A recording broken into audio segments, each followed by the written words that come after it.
Большая рыба мечты любого рыбака. Для кого-то это щука, про нее уже был ролик. Для кого-то судак, окунь, карп или сазан. Но наш сегодняшний гость превосходит по размерам всех вышеперечисленных рыбешек. Встречайте сама, он же обыкновенный или европейский сом. Крупная пресноводная, бесчешуйчатая рыба семейства сомовых. Прописался наш гигантский товарищ в озерах и реках Европы и некоторых водоемах Азии. Прежде всего впечатляют габариты этого пресноводного обитателя. Обычно самы весят не больше пары десятков килограммов, а их длина не превышает 1,5 метра. Но время от времени рыбаки вылавливают настоящих гигантов. Не раз в сети попадались самы длиной более 3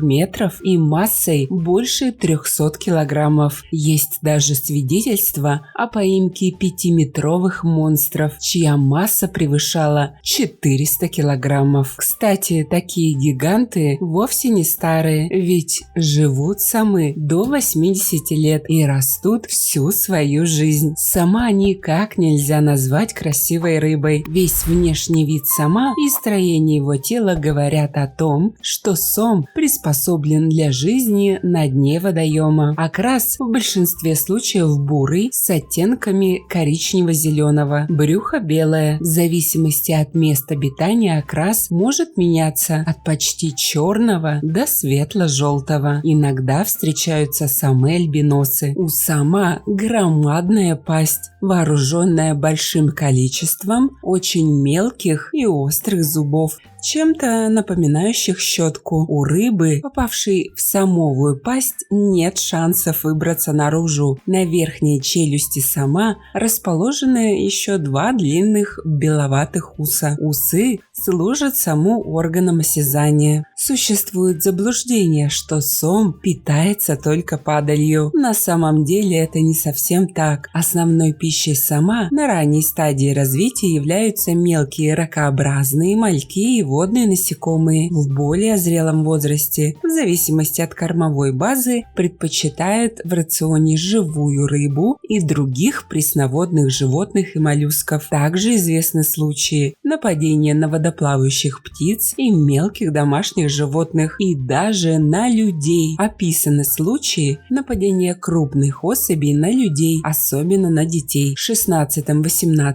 веках неоднократно фиксировались случаи поимки гигантских сомов в Дунае, в желудках которых находили человеческие тела или их части. При этом, однако, не ясно, становились ли погибшие жертвами рыб при жизни, или же последние употребляли в пищу их трупы. Сом отличается прожорливостью. Даже с учетом его размеров, ест он очень много. Особенно прожорлив сом весной, после долгой зимы, во время которой самы не питаются. Самый активный жор сома идет с июля по первую половину сентября, а если осень теплая, то до конца сентября. Сом предпочитает большую часть времени проводить на глубине, около дна. На дне водоема он находит яму, где скопилось большое количество затонувших деревьев, бревен и коряк, и селится в ней. Сому особенно нравятся ямы с илистым или песчаным дном. В одной яме могут поселиться сразу несколько сомов одного возраста и размера. Иногда сом делит эту яму с сазаном или налимом. Сом не любит далеко отплывать от своей любимой ямы. Большую часть времени он проводит в ней. Менять место жительства самы тоже не любят. Если уж он выбрал себе подходящую яму, то, скорее всего, проведет в ней всю свою жизнь. В дневное время сом отлеживается в своей яме, отдыхает и переваривает пищу. А как только наступает темнота, он отправляется на охоту. Ночью сом ползает по дну в поисках еды или поджидает добычу в засаде. В теплую погоду самы могут подниматься к самой поверхности поверхности для того, чтобы погреться в теплых слоях воды. Зимой самы собираются стаями в самых глубоких ямах и впадают в спячку до весны. Хотят любви самы в возрасте 4-5